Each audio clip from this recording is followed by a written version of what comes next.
Michael, I'm making you the presenter, my friend. Welcome back to F.A.C.E for your return interview. You guys hear me? Can hear you. Hi, Michael. Hello, sir. How are you? I'm fine, buddy. Call me Dale. Sir makes me feel older than I really am. And anyway, welcome back, Michael. I appreciate you coming back to F.A.C.E to edify our community, and many of your followers are here. Have you ever heard the expression, Michael, that some people teach and some people do?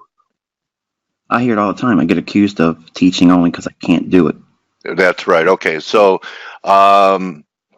you're a prime example. Not all could do it, but I believe that both could be done.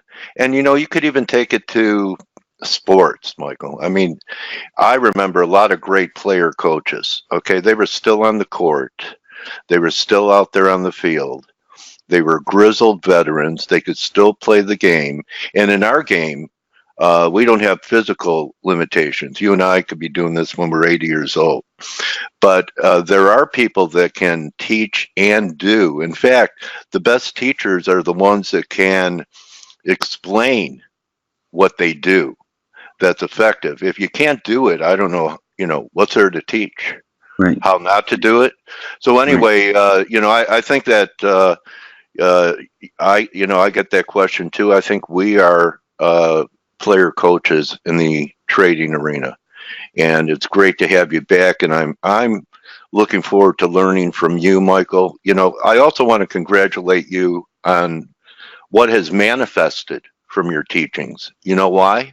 I've interviewed those guys. I've interviewed many people that attribute what they do now and how they've been able to pull money out of the market is using many of your methodologies that they learned from you.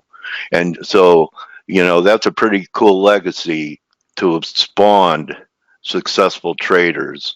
I don't know how you feel, but when my mentees are doing well, to me, it feels better than a winning trade in my own account.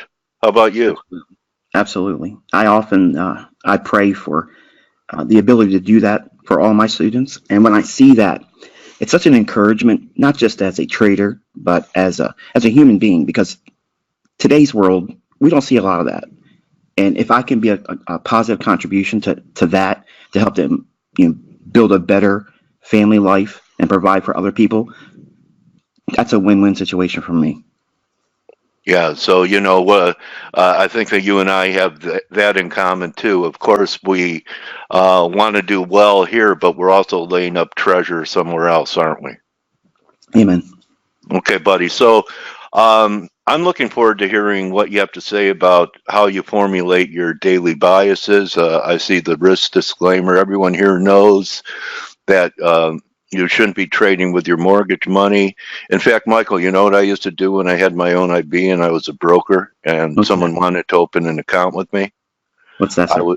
I would say, see that check that you're setting this account up with?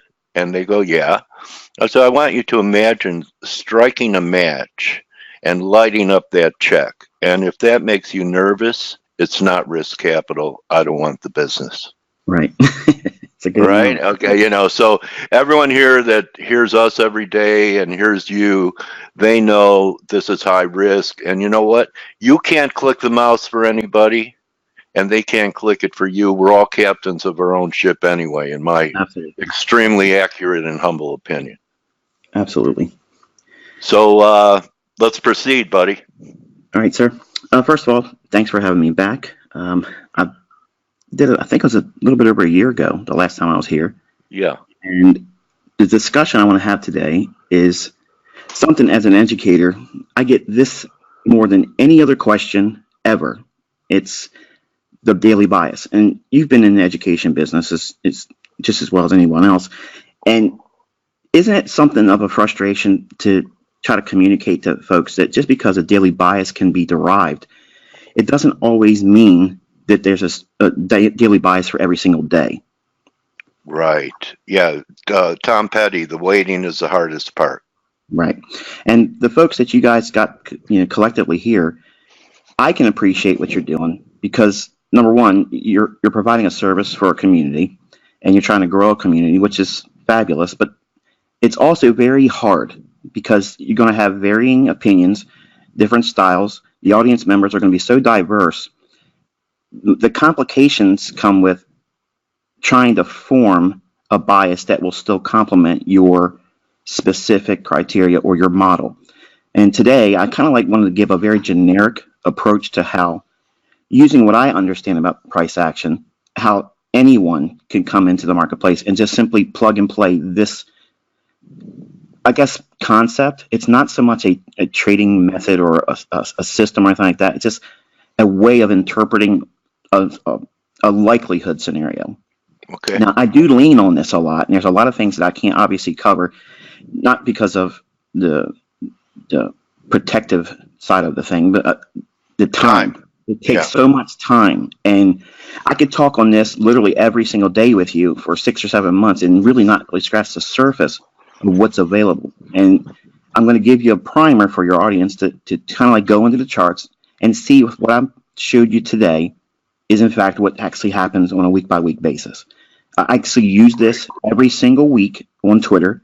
So when I'm sharing my examples, when I'm doing trade executions, and you see the results of that, a lot of that is actually hinging on what I'm going to show today. So you're going to be able to see that stuff, like not just because I'm using a past example here to communicate the concept, but it's important for the viewers to go back and look at the things I'm suggesting today here, because it's the same signatures in every other example. So it's generic as I can make it, so that way anyone, whether you're an Elliott wave theorist, whether you like harmonics, it will still complement that theory. At least that was my goal going into it. Okay. All right. Well, I have confidence in you. So Michael, I said that I expect Michael to lay out enough pearls to string a necklace. So let's go ahead. I'm eager to hear it. Okay. All right. Start off with some initial thoughts and concerns. Obviously, as I mentioned at the beginning, daily bias is not an everyday trading bias. So new traders or relatively new traders, they feel like the folks that are consistently profitable always know what the market's going to do next. And I get that a lot. And I kind of promote that as a caricature on Twitter. But admittedly, there's some times where I just simply don't know. And I have to sit on my hands and wait for more information. So yes, it's important. Let me ask you this. You've been doing this a long time. Yes, sir. Say like 20 years ago, Michael, when you were in a situation where you really didn't know, did you used to feel uncomfortable just even saying that? I wouldn't admit it. I would never. Okay, right. And you'd come up with something. You'd find a reason. And so, again, wisdom is being able to say, I don't know, and wait for, as you say, more information, more price action to give you reasons, like a good lawyer, to build a case that's compelling enough to take risks. So I don't know. You never see that on Twitter. You never see, I don't know, and I was wrong on Twitter. Exactly. Do you? Have you ever seen it? I see it a lot. I try to encourage it, and I try to walk that walk by my own actions, but no one knows everything. No one knows what the market's going to do minute by minute. And the worst thing I could do as an educator is to try to promote that idea or theory, because there's a lot of times where I just simply, and I actually started this week with my group, I said, look, there's a lot of landmines on the economic calendar. I don't really technically trade this week past Tuesday. Tuesday's like my last day. And because of the Fed? I'm sorry, sir? Because of the Fed?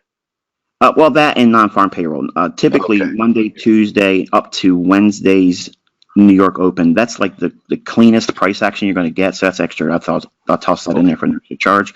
But you guys can look at that on your past data and see that, with the exception of the volatility that comes by way of non-farm payroll, which in recent years hasn't been a whole lot, but that uncertainty that it causes, if you're trading, especially from an intraday basis, because I focus on that mostly, the pure price action is Monday, Tuesday, and Wednesday, stopping around New York Open on Wednesday. After that, if I have any positions, I'm closing it, and I'm just watching the rest of the week. Okay. Fair enough. The daily bias, again, I'm not trying to promote or push the idea that you need to go in every single day and determine hardline it's going to be an up day or a down day. That's not what I'm focusing on here, and I don't really trade with that either. I look for I one good understand setup. that. I understand that. You're saying, Sika, I could tell from your voice that you having to repeat that over and over again, that a lot of people don't get it. But, you know, a lot of traders, Michael, they'll start from monthlies, weeklies, and dailies, but they may fine tune an entry with an hourly, but then manage it from a 4 hour or daily. So, yeah, I mean, there's always something to do on a 15-minute chart. Right, Absolutely. but Absolutely. you know, if you stick your daily biases, sometimes it takes days, maybe even a week or so, for a signal to be generated, because it's a much wider risk trade on a daily if you're just using that, and so entries aren't as opportune all the time until it's at a critical juncture, right? Exactly. In concert with what you mentioned earlier, you gave a historical reference to how it was for you as well. And I admitted the same struggle. Anyone that's been doing this for a long time will admit that there are periods where you don't know what you're supposed to be doing. And those are the very moments that I can look back in my journals and see where I did the most damage to myself and my own accounts. Because you want to get in there and just you want to get out of that uncomfortable feeling of not knowing what's going on, and you chase the price action. Whatever's happening at the moment, you chase it. Very important to anyone listening. Start journaling. Write it down. Thanks, Mike. Go ahead. No problem. Well, there's days, obviously, you know, uncertainty is going to be there, and you want to be aware of that and be comfortable turning the charts off and coming back another day. If it doesn't jump off at the chart, it doesn't give you a very clear bias. That means it's absolutely one-sided, and it's easy to see that. It's hard to wait for it. But this is the focus of what I'm going to be teaching today. So again, there is no panacea method for determining a 100% accurate daily bias. So while it's important to know that we can get to a very high probability, that is never a guarantee that it's going to pan out like that. And that's the reason why we have to use stop losses and good run management. So avoid the need or the impulse to chase perfection. I'm not perfect. That's my goal, but I don't ever really achieve that. I got a really good strike rate, and I'm comfortable with that. But I only look for one good setup per week, and if I get that, I'm done for the entire week. You can do very, very well being correct most times. And the reason why I have most in apostrophes like that, it's not most in sense that it's 20 technical trading days per month, and most of those days you're right. That's not what I'm referring to. The most there is referring to the setups that fit your criteria, that makes sense technically, and that you're comfortable with taking it. So everything has to be in alignment. You're not forcing the trade. You're not trying to impose your will in the marketplace. You're remaining flexible enough to know what it is that you're looking for and patient enough to wait for it. When it comes, you'll know it because you've been back testing it. You've seen many examples of it, so you'll trust it. But that doesn't happen every single day. What I've learned is my biased side of trading is very strong on the Monday, Tuesday, and Wednesday side of the week. If I'm bullish on the week, my buy days are going to be ideally Tuesday and Wednesday. I want to use Monday as my analysis day to kind of confirm, did we open up like I was expecting? Did we have any kind of initial shakeout during Monday's trading? And then I look for that weekly analysis, either bullish or bearish, to manifest itself or start on Tuesday or Wednesday. If I don't get a bias that lines up, or say I take a loss on Tuesday, I don't abandon my bias. I go into Wednesday with that same bias. So I'm not trying to change gears a lot. I stick to one side of the marketplace. I don't like a plan B. I like to go in with one side in mind and focus primarily for that. If it takes all day until New York or late London close to get that entry, it's still an entry for me. Okay. So what causes markets to move directionally? Well, the market seeks liquidity. Now, we as traders, we like patterns. We like classical support and resistance. We like trend lines, moving averages, and all those types of things. And they all have their place to some degree, and everyone's learning. But the market's going to go where the orders are, period. That's all that it is. And if we understand where those orders are, and then like your Twitter handle is, Forex Stop Hunter, and you kind of subscribe to that theory too. I mean, the market will go to where there's liquidity. Yeah. So I saw it as a runner on the floor. There you go. So it's not something that's contrived, or it's not a conspiracy. It's a fundamental aspect of how trading markets work. So the That mean theory is, Mr. Market, he's so mean. yeah. Now, so someone, and I'm referring to the smart money collectively, okay, always has an invested interest in exiting at a higher price or a lower price relative to the current market condition. So I try to look at that as my underlying narrative. Who's most likely correct right now? And it's going to be the movements from the monthly, the weekly, and the daily chart. The large funds and large institutions are not actively monitoring 1 and 5 minute charts. It doesn't mean that you can't use those to fine tune an entry and lower risk with a higher time frame perspective. It just means that my analysis starts from that long-term higher time frame, because I believe, and it's my understanding, that the markets will actively look and seek liquidity. And who would have a larger vested interest in seeing liquidity be purged above an old high or below an old low than large institutions and banks? So that's the underlying theory that kind of prevails all throughout my concept. So you can look at it as the boogeyman theory, or the quote unquote the market makers out to get me type thing. I don't look at that as them out to get me. I'm trying to get in alignment with them, and I use that as a perspective of institutional order flow, not in the sense that I'm looking for tools or technical indicators. I'm looking at price action alone. All right, so when we look at price, or at least how I look at it, starting with a monthly chart, I want to kind of see where the largest draw of liquidity would be on a monthly basis, because again, large funds, big, large institutions, they're going to be largely interested in the liquidity that's provided on that scale, not something like you and I. I mean, we're such a small fish in the sea. They can't counterparty with us. So the vested interest is above old highs and below old lows. Looking at this monthly chart, it's important that this is something that had an analysis slant for me personally. So in my group, we look for things like this. Obviously, right away, you could see it looks like a double bottom on a monthly chart. Now, as a retail trader, I learned that was a support level. Okay, and I learned to try to trust that as a basis for trusting buy signals.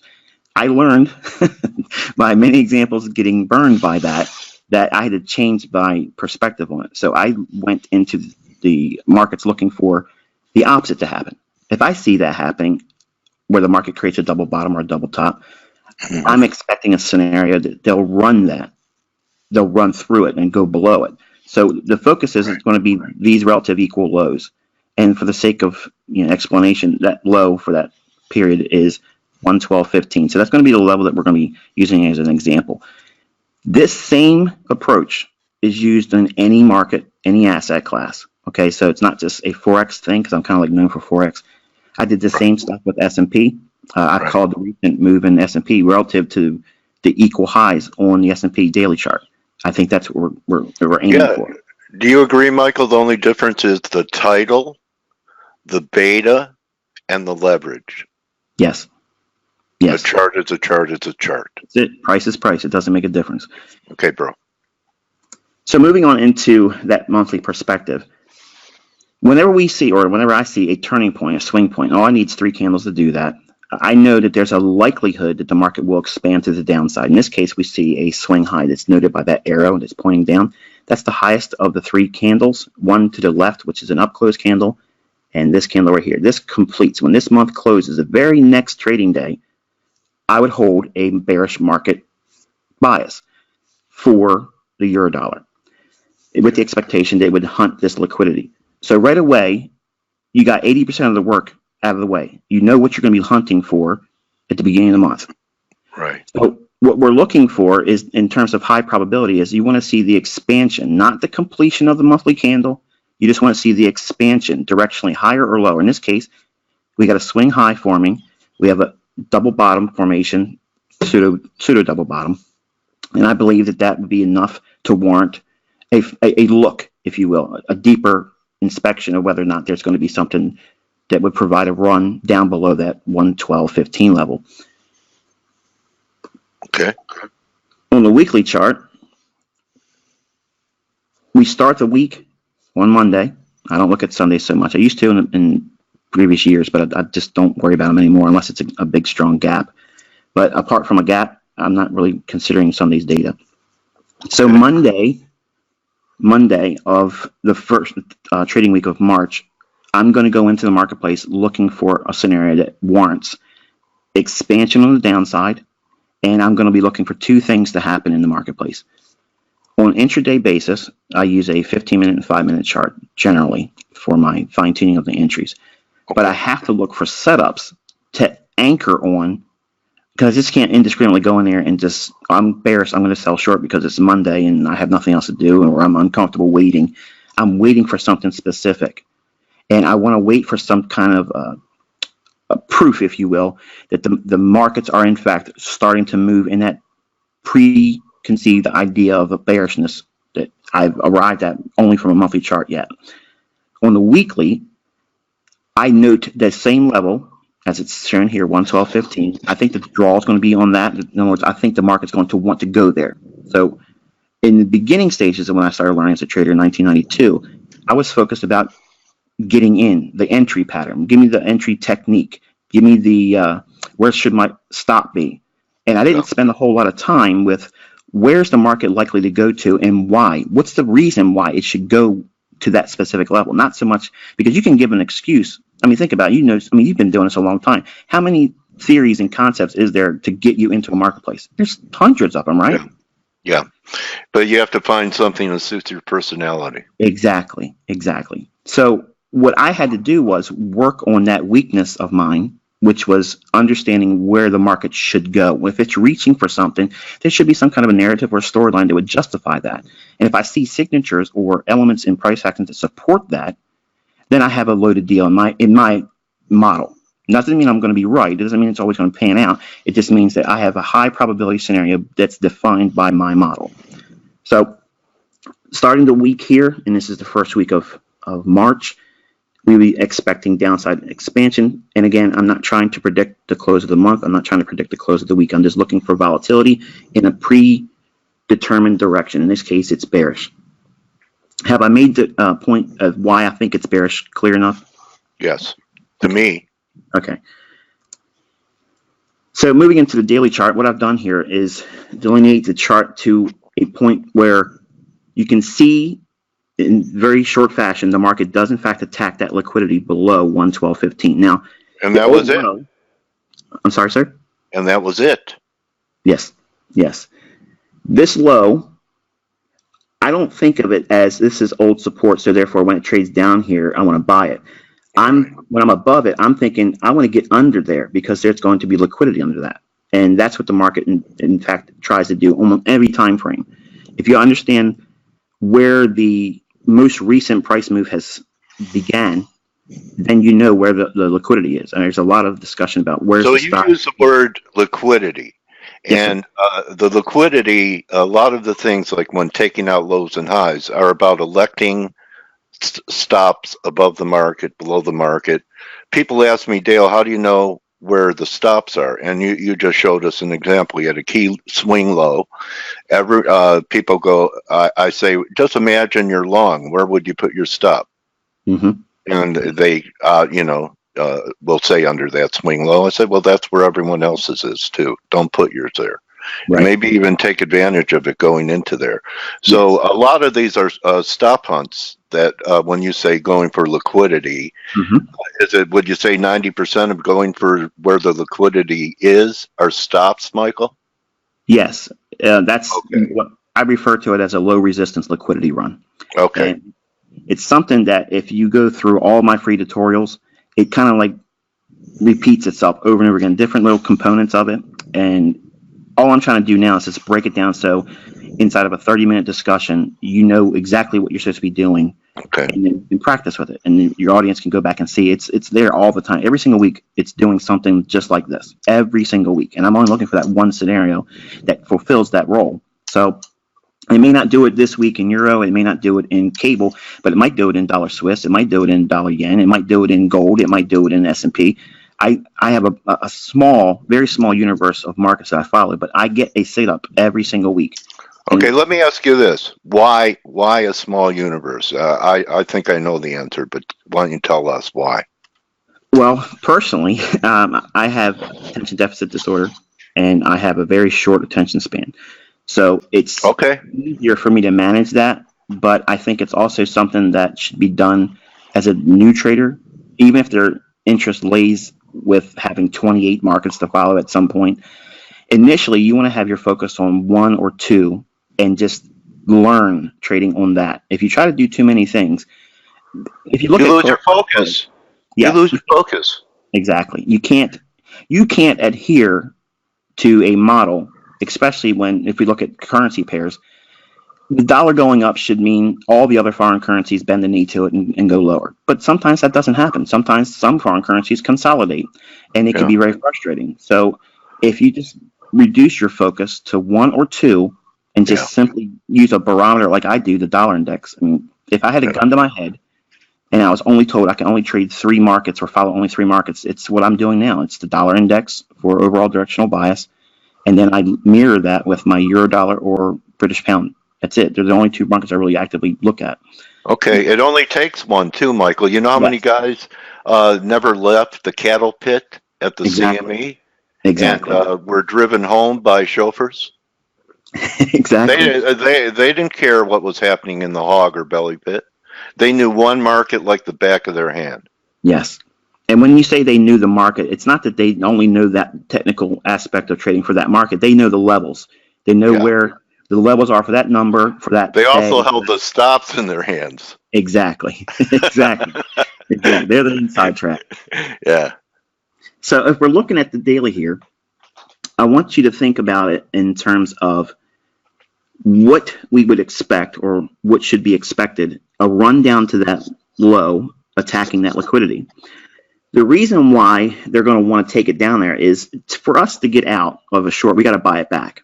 Okay, so if you see there's been a really clear lower low, lower high, lower low, lower high. It's every classical depiction of a bearish market there. It doesn't mean that you may have been able to discern this as a sell scenario, but any day in the week here, you could start off with that same premise that, okay, I may not have gotten in up here. Maybe I missed Monday's move. I don't care about Monday's move. I'm looking at Tuesday and Wednesday because I know there's going to be a strong probability that I'm going to get the beginning of the weekly expansion on Tuesday or Wednesday when it's a bearish market. I might miss the ideal highest high on Monday. I don't care about that. Tuesday, and you referred to it, I heard it at the beginning of the analysis side, turnaround Tuesday. That's, it's real. It really is real. And it's something that is important for someone that's going to be an intraday trader or a short-term trader.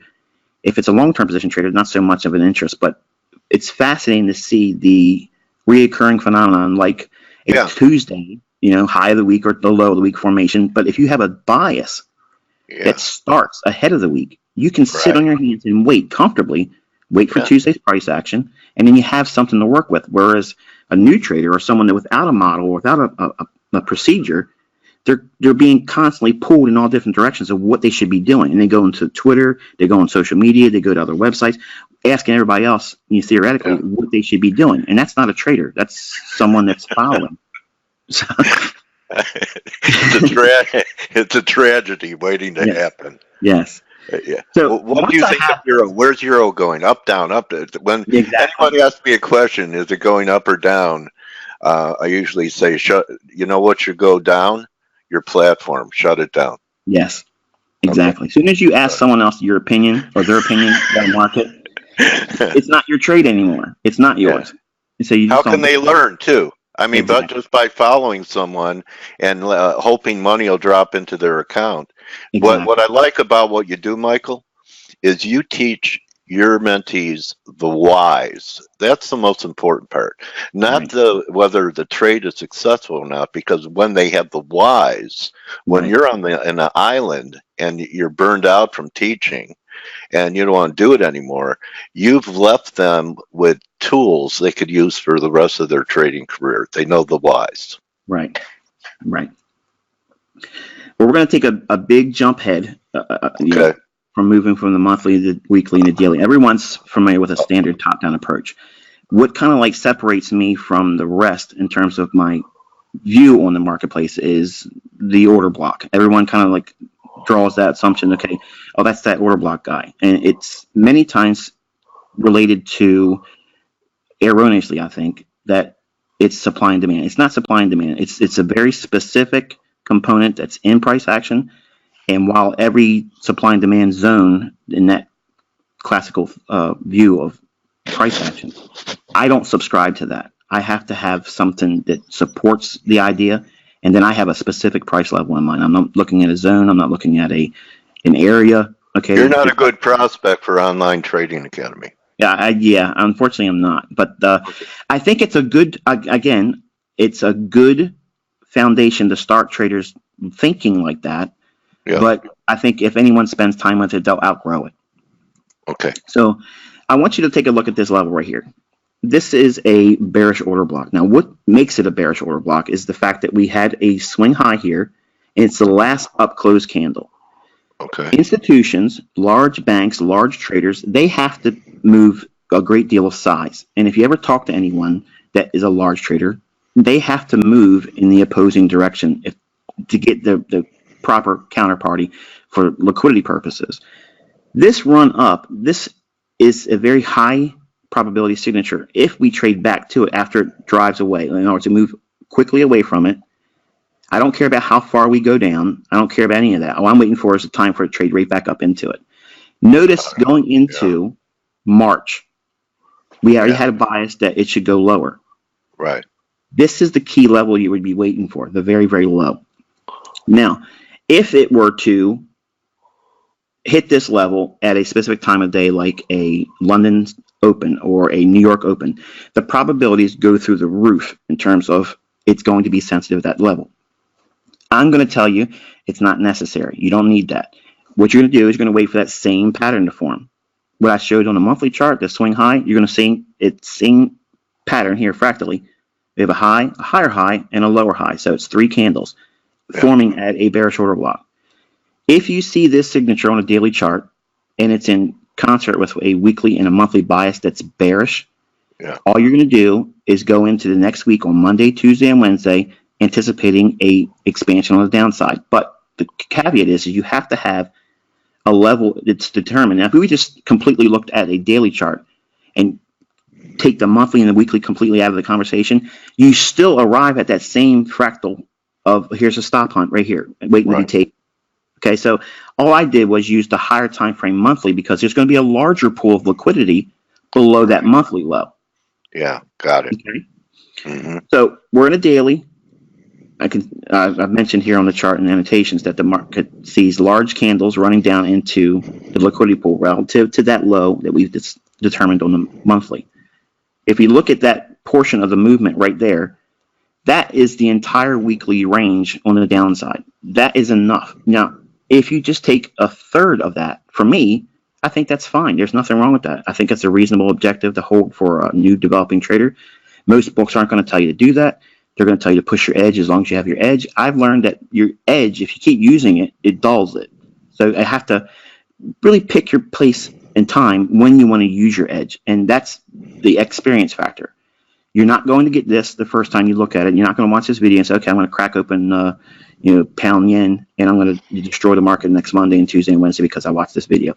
You need to look at it, study it, and do back testing on it. But you'll see that it's always there. It's not something that just comes around once in a while. It's every single week it does this. No, to develop a new habit and a new paradigm takes multiple repetitions over time. Yes. So moving into a 4-hour chart, now it starts getting a little bit more interesting because this is the part that takes you to exactly knowing when the market should expand. Now, this is Monday's trading here. The market starts to drop lower. That, to me, is a confirmation that the institutional order flow has now began its movement lower. I don't need to be a part of that move. I don't care about being part of that move. What I want to wait for is an up-close candle and another punch lower. And that's what we got right in here. So we have these 2 candles. This is very important because everyone that watches my videos on YouTube, they go around and create things, okay, and groups and teaching people other students order blocks, and they don't really understand what an order block is. if you looked at this candle here, most people would say, okay, that's the bearish order block. That's not the bearish order block. The order block is this. The reason why this is the order block and not this candle is because this candle on here, the two back-to-back candles, that makes one single order block. It's one consecutive reference of time. Price started at here and it closed higher here. Which candle has the higher close? This candle or this one here to the left? Yeah. Obviously the one to the left, right? So the higher body candle, that's the actual order block. So you use the low of that candle, and that's going to be the most sensitive price point. If it trades back to the body, it's even better. The difference between whether you're using the wick or the body is how much risk are you willing to incur. If you drop down to a lower time frame, that may not be that big of a deal in terms of where your stop should go, or shouldn't have any impediment to using the same risk model that you're using. Say you're using 1% of your equity. It may not change it if you use the entry of the bodies open or the candles low. If that's either one's good. I like to use the wick. And in fact, many times I'm going in about 5 pips ahead of that low because I'm not certain that the market's going to go up there and give me enough time to get my order filled and punch up into it. Everyone's spread's going to be slightly different too. And again, that big movement happens after it hits 4-hour order block.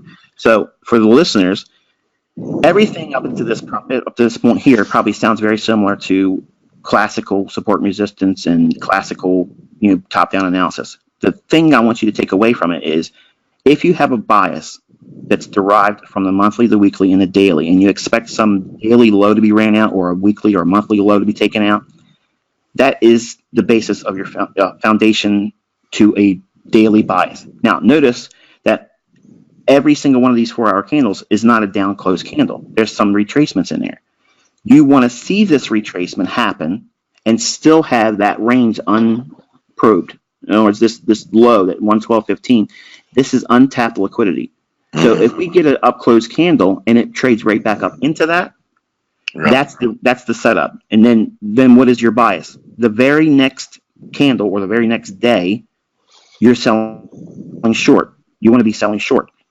So right. Did I say the daily bias for Monday, Tuesday, Wednesday, Thursday, and Friday is bearish and I'm going to enter on it? No. I said that every day I'm going in looking for what? Here's the takeaway. Watch the 4-hour chart. If you're bearish, you want to see an up close or consecutive up close candles. If the market trades away from that, lower, in this case because we're bearish, if it trades back up to it like it does here, that's your sell. That's when your bias is 90% plus. It's going to go down and then attack that liquidity. So a retest of the order block. Yes. Now, the only caveat to this is you may not have an up close candle on the 4-hour, and the only thing you need to do is drop down into a 1-hour chart. The 1-hour chart is still going to provide that same thing. Here's an hourly chart. I'm using the 4-hour order block here, but I refined it to this. If you go back, if I show you this one, it's on the body of the candle here.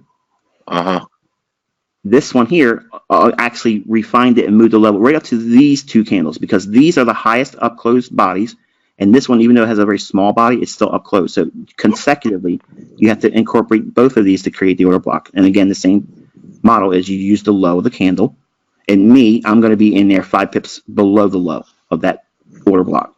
That's where I would take my short. So while I would probably have 5 or 6 or 7 pips of drawdown, and I'm comfortable with that, I would enter on that, and that would be enough.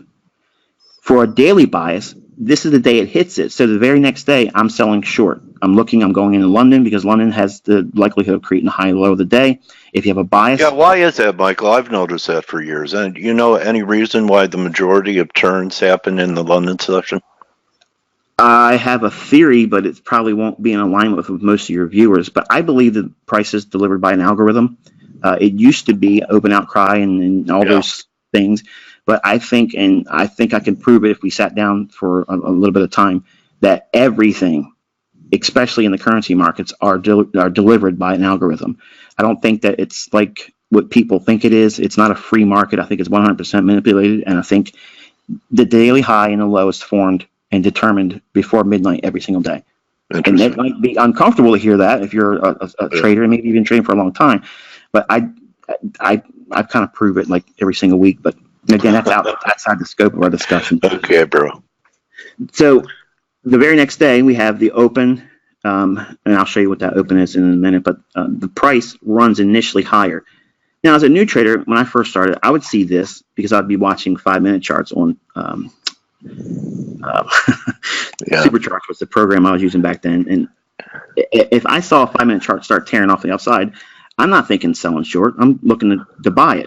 So there was a paradigm shift in my understanding that all of my losing trades, I was always chasing price. I was chasing it.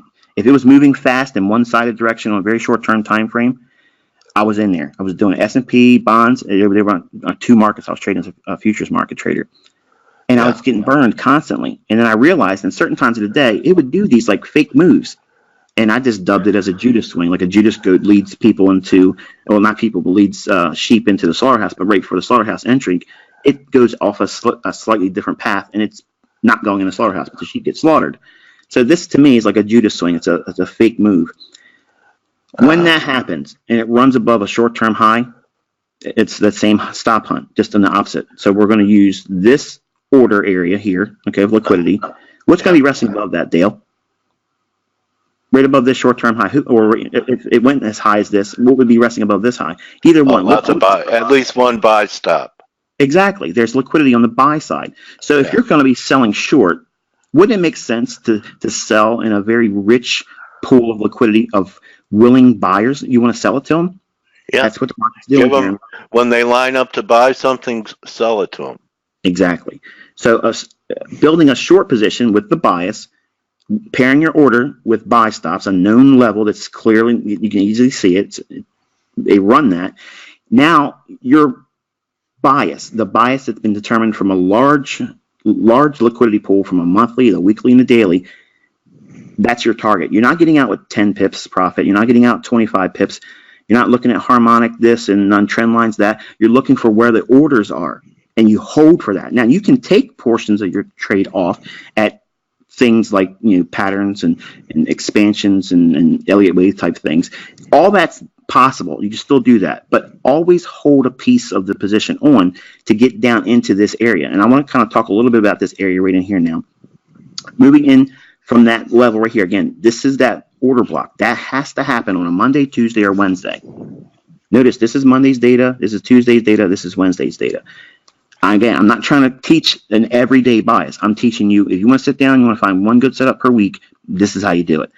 If it does not form an order block on a 4-hour, it will form it on an hourly. And then you simply trade it when it hits there or use the very next day for the bias to unfold. The better scenarios are going to be when you have enough range between where the signal would form on the very next trading day in London. This is important also. I haven't mentioned it yet. Ideally, London is your entry, but if you don't get it in London, you can do something in New York if it creates like a 15-minute order block. Again, you'd see a up-close candle in a 15-minute time frame, trade into that if it allows it, and then you may not get the best scenario, but you're still trading with a bias and you're still trading with higher institutional order flow. And there's your big move here, and I'm going to go into the last bit of details with it. The weekly range in focus, we're looking at a 15-minute time frame, and every single day here, there's a small little blue line. This is delineating 0 GMT, and this is going to be your opening price. If you have a bias, if you're bearish, your ideal scenario entries are going to be selling short at that opening or just above it. If you're bullish, you want to be buying at that opening price or just below it. Now, when you reach the higher time frame liquidity pool, as we outlined here at that 112.15, what's just below 112.15? Big figure, right? 112. Yeah, big arrow. In your experience, have you seen the markets always stop right at the big figure number and turn around? No.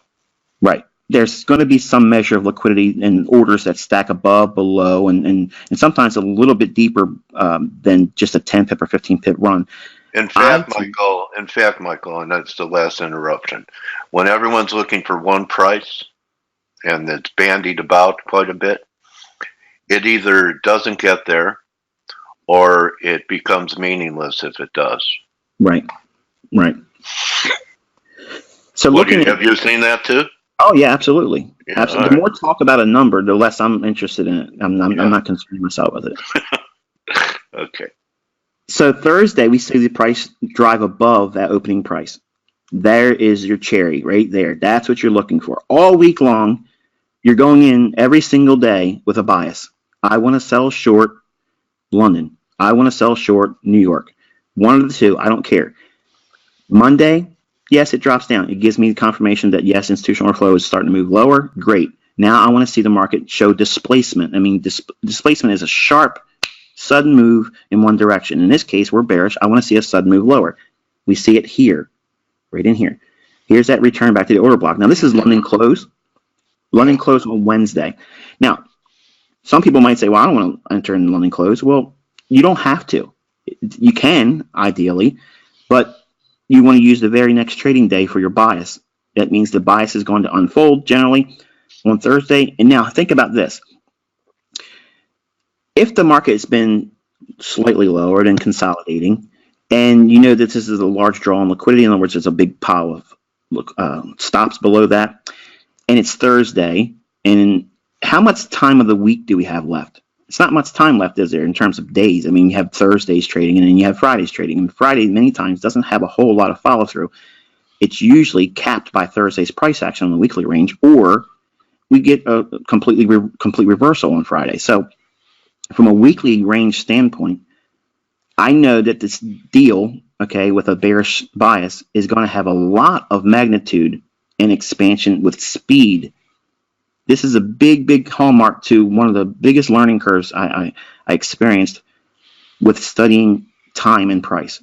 Because the weekly range up to this point here on Wednesday, yeah, it's handsome. I mean, it had a little bit of a downside movement, but it didn't really expand explosively.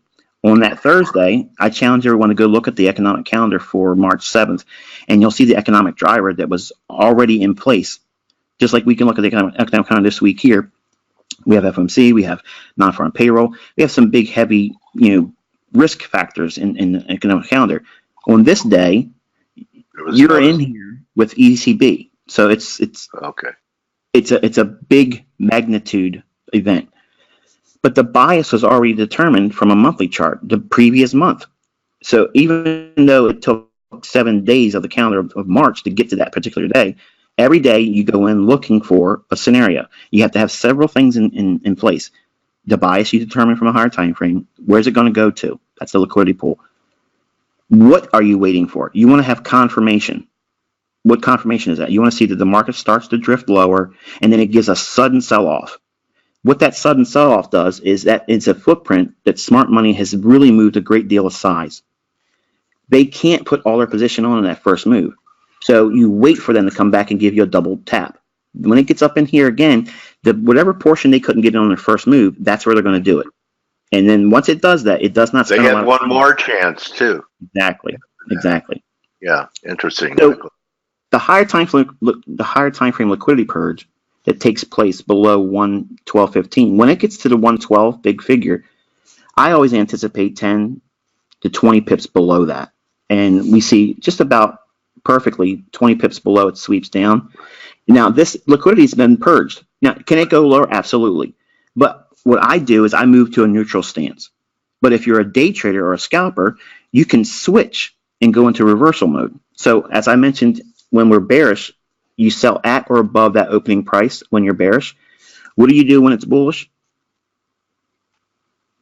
The opposite, right? So you'd be buying below that opening price. Once we hit this pool of liquidity, watch what happens. Price goes below the opening on this day, rallies higher. It goes below the opening here, rallies higher. Goes below the opening here, rallies higher. Goes below the opening here, rallies higher. If you know what you're looking for and any one of these days here fits a criteria that you have with your discipline, or if any of these days over here fits your criteria with your discipline relative to the bias, then you have an opportunity to engage at the marketplace using a daily bias. But it's not a daily bias that has to happen every single day. I don't have a daily bias every single day. I don't have a daily bias, every session.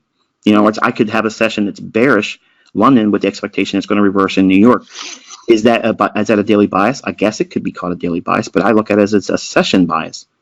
So I tried to strip this down to make it as universally applicable to any discipline. You're using a higher time frame chart to note where a large pool of stops are going to be. There has to Mission be a middle ground. accomplished. You think so? Because I tried Yeah. to think Yeah, about this for I about a do week. now. I believe people are going to have to watch it more than once to get it. Right. That that's why we record it. But an excellent teaching tool, a great tutorial on just scratching the surface of what you do, Michael. And you know what? I want to thank your giving spirit for paying it forward and coming out here and giving it away. I appreciate you having me here, and hopefully your audience has found something useful from it. Thank you so much, Michael. I really am glad that our paths crossed on Twitter, and appreciate you being and accepting being my trading warrior brother. That's a lifetime thing, you know. I All right, appreciate it. like it or not, I would. And you know, you can't show anyone our secret handshake, or I'd have to kill you. There you All right, go. buddy. All right. So everyone, thank Michael for a great presentation. Yes, everyone's asking. It will be. It was videotaped. It'll be tweeted. It'll be on our YouTube channel. And we'll see everyone for Turnaround Tuesday. You're welcome, Glenn, Derek, Gilbert. Thank you once again, Michael Huddleston at IMCT Trader and Inner Circle Trader. And maybe one day I'll become an honorary Inner Circle Trader. And remember, don't just count your pips, count your blessings, everybody. I think it was a blessing to have one of the best interviews of the year here today to start our week off. And I'll see everyone for Turnaround Tuesday. Good hunting. Thanks again, Michael. Appreciate it, buddy. Adios. See you, Mark.